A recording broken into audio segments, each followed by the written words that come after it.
7,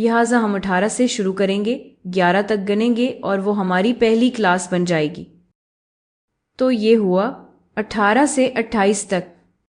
پھر اگلا class interval 29 سے 39 تک ہوگا۔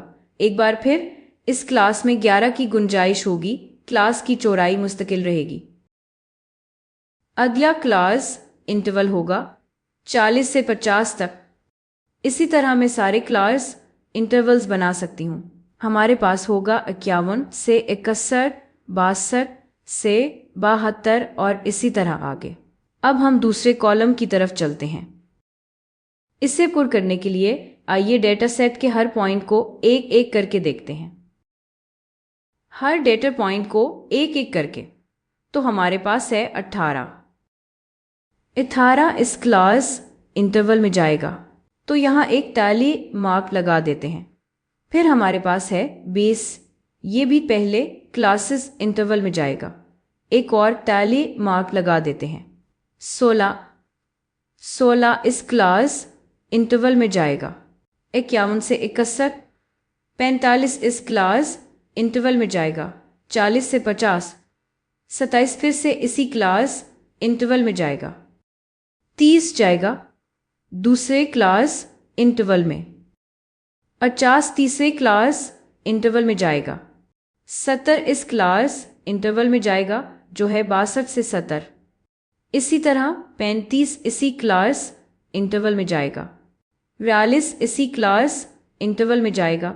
38 دوسرے کلاس انٹرول میں جائے گا۔ 40 تیسرے کلاس انٹرول میں جائے گا۔ 36 دوسرے کلاس انٹرول میں جائے گا۔ 89 آخری کلاس انٹرول میں جائے گا۔ 33 یہاں جائے گا دوسرے کلاس انٹرول میں۔ تو ہم 5 ٹیلی مارک اس طرح لگا دیتے ہیں۔ اب اسی طرح 47 کے لیے اور باقی جتنے بھی ڈیٹا پوائنٹس ہیں ان سب کے لیے ٹیلی مارکس لگا سکتے ہیں۔ اب فریکوینسی کی بات کرتے ہیں۔ تو پہلے کلاس انٹرول کے لیے ہمارے پاس 1، 2، 3، 4 اور 5 ہے۔ فریکوینسی ہے 5، یہ بھی 5 ہے۔ 5، 4، 5، 3 اور 3۔ آپ دیکھیں گے کہ یہاں جتنی بھی کلاسز ہیں وہ نان اوور لیپنگ ہیں، کوئی بھی نمبر 2 کلاسز میں ریپیٹ نہیں ہو رہا۔ ایسی کلاسز کو انکلوسیو کلاسز کہتے ہیں۔ یہاں کسی کلاس کی نچلی اور بالائی دونوں حدود اسی کلاس انٹرول سے تعلق رکھتی ہیں، جس کا مطلب ہے کہ اگر ہمارے پاس کوئی مشاہدہ 18 ہے تو وہ اسی کلاس سے تعلق رکھے گا، اور اگر ڈیٹا سیٹ میں کوئی مشاہدہ 28 ہے تو وہ صرف اسی کلاس انٹرول سے تعلق رکھے گا۔ لیکن یہاں ایک بات ہے، اگر ہمارے پاس کوئی ڈیٹا ویلیو ہو جیسے 28.5 تو وہ کس کلاس انٹرول میں آئے گی، اس میں یا اس میں؟ ایسے کیسز میں ہم کیا کرتے ہیں؟ ہم بناتے ہیں ریئل لمٹس یا باؤنڈریز ہر کلاس کے لیے۔ اب یہ کیسے کرتے ہیں؟ ہم نکالتے ہیں اوسط 30 کلاس کی بالائی حد اور ابھی کلاس کی نچلی حد کا، تو اوسط ہو جائے گا 28 جمع 29 تقسیم 2 جو کہ ہے 28.5۔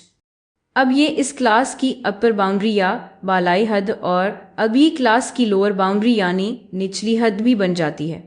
تو اس طرح آگے بڑھیں گے، ابھی کلاس کے لیے 39 اور 40 کا اوسط نکالیں گے جو کہ ہوگا 39.5۔ تو اس کی بالائی حد ہے 39.5۔